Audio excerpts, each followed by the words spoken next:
In a few minutes, we're going to watch a demonstration of you working with a young woman. And what were your goals on this interview? What were you thinking about? Not to do anything that would embarrass me. for all time. No, I mean, you're stuck on tape. I mean, part of the challenge, okay, in the goals, because I've done films like this, is to implement as many of those tasks as possible within the 45 minutes. So I needed to, hear their story. I needed to develop a therapeutic alliance, and we will see whether I was successful in accomplishing that. I need them to not only tell the story, but I also need them, as Paul Harvey describes, the radio commentator, to tell the rest of the story. Okay? I also wanted to see the connections of this to developmental issues and what lingers from that in terms of the story they tell. I also, in the film, want to convey both to the patient and to the audience how I would proceed from here. Okay? And I also want to demonstrate a technique or two and get their feedback. So that was sort of the intent. What should our viewers look at? What should they be looking for as they watch you work with Bev? And certainly to see whether or not you accomplish the above. Yeah, I think that they should see it as a teaching tape. They should play a little bit, stop it, and then say to each other,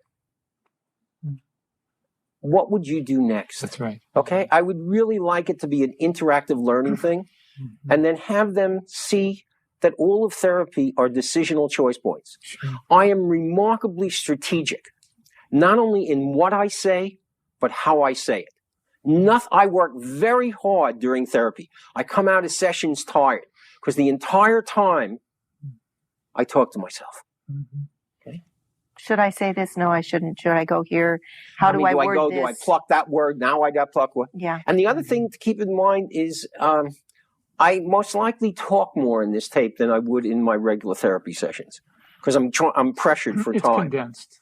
Yeah, and I think that what happens. Let me finally note, in terms of the origins of cognitive behavior mind.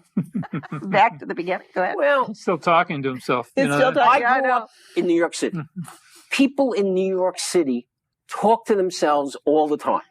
They get off the train and they got to get from the train to their house without getting mugged. Okay? So the whole time you're going from the train to thing, you go, I'll walk down here. No, I won't walk. Look, those two guys, I'll stop over here. It's not too bad. Look at the people, I'll walk over there. Okay? Now what happens is, when you go to Canada and do that, they call that cognitive behavior modification, and you become very famous and get invited to do these kinds of things. There you go. Well, let's watch how it works. Yeah. Thank you. Where would you go next with Bev, if Bev was to be your ongoing client? Well, during the course of the sessions, I commented on a couple of directions I would go. First of all, I would be interested in helping her cope with the ongoing stresses of having to deal with the father. Okay. And the stress inoculation, coping skill, problem-solving orientation would be rather effective. And note that she has a lot of resources. She's a bright, articulate lady, so you don't want to make suggestions. If she's already tried it and it hasn't worked, you want to look at the obstacles and barriers that are getting in the way of that. And in fact, I might even go through a specific example of her father calling, and to have her share with me the thoughts and feelings she has as she hears the phone ringing during the course of the conversation, and have her do a chain analysis in order to see how that cycle emerges. And a chain analysis is... By chain analysis, I mean, you're in your room, you hear the phone, right? What kinds of thoughts and feelings do you have? Should I answer? It could be him, don't I want it. And what you'll do is you start to get that CD and the accompanying feelings.